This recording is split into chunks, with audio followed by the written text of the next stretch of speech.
good luck. Yep.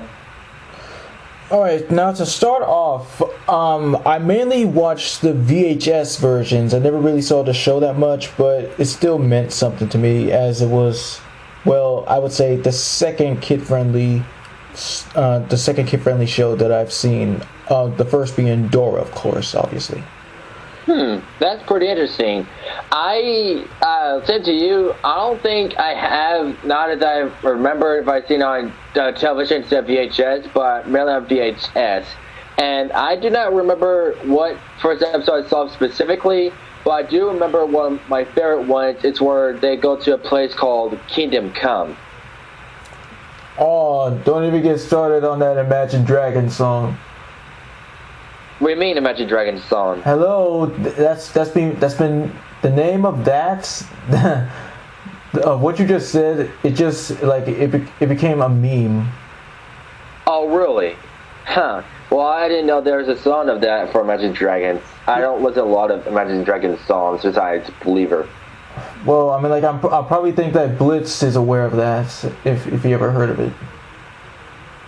Yes, I have. All right. A couple years ago, or about a year ago, I think it's a couple years ago, either on DVD or VHS, I started rewatching it, and I discovered, what's that little girl's name? Isn't it Emmy or Emily or? Emily, I think. Let me double check. But while I'm looking up, when I rewatched it, I discovered that she is voiced by Andrea Littman, who is the voice of Pinkie Pie, Fluttershy, and whatnot from My Little Pony and other shows. That shocked the freak out of me. So did we too, and yes, it is Emmy. Right. Thank you. So yeah, I think either I listened to the voice like, what's she so familiar? Like, oh, is that Andrea Littman? I looked it up. It is indeed Andrea Littman because she's using Pinkie Pie's voice. I mean, I guess this is during around the time when she was younger, I believe, because well, you know, it just evolves. Yeah. Let's start with you. What was your first experience when you watched Dragon Tales? Yeah, I found it to be pretty fine. Yeah, a lot of great stuff. It was really imaginative for like the kids to be transported to the world of dragons and stuff, and befriending them and doing some, you know, just having fun however they can. For me, it was really good, and when I started growing up, after hearing the theme song, I realized how catchy it was, and it's just so nostalgic, and it's easily recognizable once you've seen the show a couple of times. Oh yes, and speaking of like the VHS versions, let's see, I do think I remember. Let's see, I'm looking here. We can work it out. We can solve it together. Let's all share together. All that stuff. The ones that I think I remember seeing on VHS, and well, yeah, that's. I mean, what I can specifically remember is, you know, this jerk dragon that bullied Cassie for stealing her basket and stuff, and Ord believing that everybody forgot his birthday when actually it was just a surprise party. That's. I think I've seen the one you're talking about the bully one. Yeah, I think I have seen that one on either DVD or VHS a couple years ago. Yeah, but I'm glad they started becoming friends. Yeah, same here.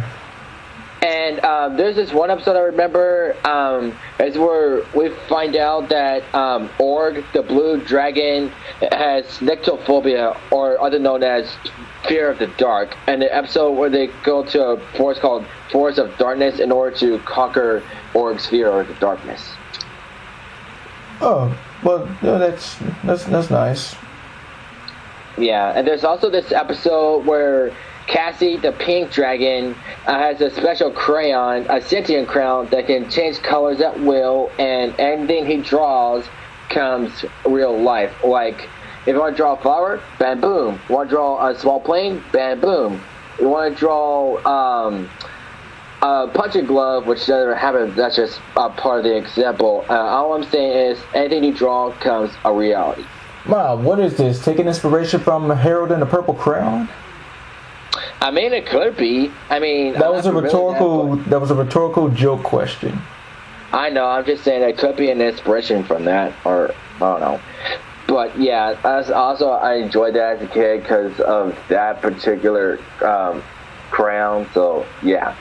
So okay, what is your favorite and least favorite character or characters in the show? Who are? I mean, but that's besides the point. Yeah, let's see. Let's see. Most. Well, yeah, I would say yes. Emmy and Max and Ord and Cassie. Yeah, and least is. Oh, and also Quetzal too as well. Like, just like how cool he is and wise and stuff. I didn't remember as a kid him being Hispanic until I found out how I got older. And like my least favorite, yeah, like that jerk dragon, Spike or whatever his name is. Okay. Yeah, he is a head character, but again, they did become friends, which is really good. And there's also this second character who joined the show later on with the kids. And yes, and that would be, do you know? Hang on, let me. As a young boy, like a Hispanic boy, where is he? Oh, here we go, Enrique. I mean, that's nice to just add like new characters for people to, new characters. They can sometimes either be, yes, mostly hated, but some characters do deserve some more love for viewers. Mm-hmm. In fact, yeah. Oh, go ahead. In fact, like the only other thing that I could like remember from the show is that like it had some musical numbers here and there for some. Of course it does. It does for every episode. But the only one that I can remember is like when they make like animal noises and stuff. It's just that's like the number one go-to thing that I remember. And fun fact about one of the characters, Zack and Wheezy, purple and green fused together dragon, brother and sister. Wheezy is voiced by none other than Kathleen Barr, who, for those who don't know, voiced Mrs. Test from Johnny Test, Trixie Little Moon from My Little Pony, and other characters. Yeah, she also played like Murray, Kanker, and Kevin. Right, thank you. From Ed, Edd and Eddy, for those who don't know. And let's see here. And of course, obviously, the best part for me whenever I watched it was waiting for it to arrive. The previews, which introduced the one movie that I would eventually watch in the future, and I did, which was Trumpet of the Swan. I have seen that trailer before on Thomas and the Magic Railroad VHS. For those out there, the story goes from the trailer, a young goose... Swan, I'm sorry, my apologies. Swan, I don't know why I say goose for, hatched, and he does not speak for some reason. And kids make fun of him. His father thought someone switched the eggs, and as years went by, he tried to figure out a voice for him, so he broke into a music store and found a random trumpet from the play, hence the title of the movie, Trumpet of the Swan.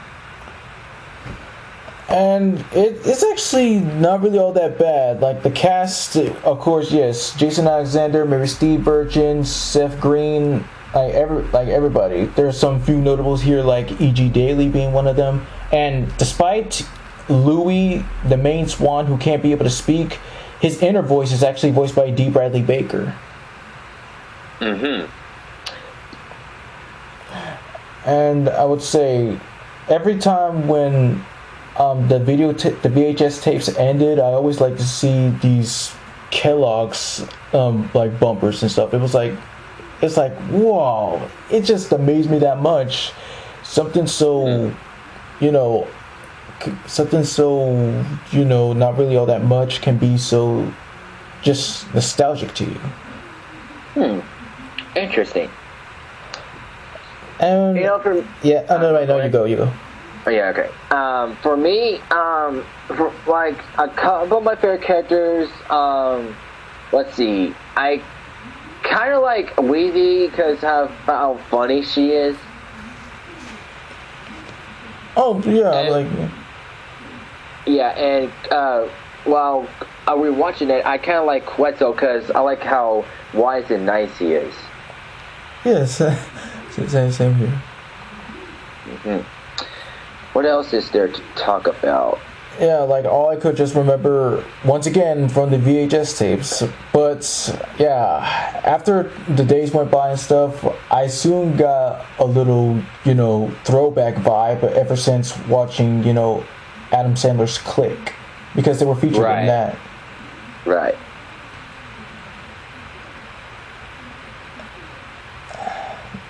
Yeah, so that's all I got. Yeah, me too. Sorry for everyone that got a short review. Sometimes we have good memories, sometimes we have bad memories to talk about it, but I'm glad you stay tuned to see this. And Fresh will give more details about the show before you see this review. So season 2 will begin Wednesday, the 6th. And the reason why is because two things. It featured, let's see, just give me a second. I always put this down in the journal of when the time goes by, the best and worst moments of my life. The date was July 6th of 2019. That's where I saw my first Rick and Morty episode and the childhood memory Dreamland, which kind of inspired the creation of them good old feels / memory lane, and that's why we'll be ready for the 6th. Wednesday. Your last thoughts, so. Alright, well, Dragon Tales, I recommend you watch, find out DVD or VHS, whatever ones you want, or you have. I mean, it's a really good show to watch, really good cast of voice acting stuff, like actually theme song stuff, so I hope you enjoy this. You guys have a great day. And be on the lookout for season 2 coming Wednesday.